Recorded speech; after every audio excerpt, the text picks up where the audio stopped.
Healthy ആവണമെന്നൊക്കെ നമ്മൾ decide ചെയ്യും. പക്ഷേ ഒരു മിസ്റ്റേക്ക് വന്നാൽ നമ്മൾ പറയും അയ്യോ എൻ്റെ ഡയറ്റ് പോയി. പക്ഷേ ഡിസിപ്ലിൻ എന്നത് ഒരിക്കലും മിസ്റ്റേക്ക് ചെയ്യാതിരിക്കണമെന്നല്ല.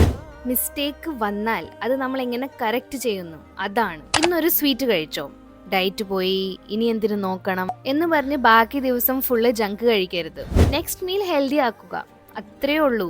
ഇന്ന് വർക്കൗട്ട് മിസ്സായോ, ഇനി നാളെ തൊട്ട് തുടങ്ങാം എന്ന് പറയരുത്. 10 മിനിറ്റ് പുറത്തു പോയി നടന്നാൽ മതി, അതും ഒരു വിന്നാണ്. ഓവർ ഈറ്റ് ചെയ്തോ ഇന്ന്, നെക്സ്റ്റ് ഡേ ഫുൾ ഡേ പട്ടിണി കടന്ന് പണിഷ് ചെയ്യണ്ട. നോർമൽ ബാലൻസ് മീലിലേക്ക് തിരിച്ചു വരിക. ഒരു ദിവസം ലേറ്റ് ആയിട്ട് ഉറങ്ങിയോ, എൻ്റെ സ്ലീപ്പ് ഷെഡ്യൂൾ എല്ലാം പോയി എന്ന് പറഞ്ഞ് ഫുൾ വീക്ക് ലേറ്റ് ആയിട്ട് ഉറങ്ങും. അങ്ങനെയല്ല, അടുത്ത ദിവസം തന്നെ വീണ്ടും റുട്ടീനിലേക്ക് വരിക.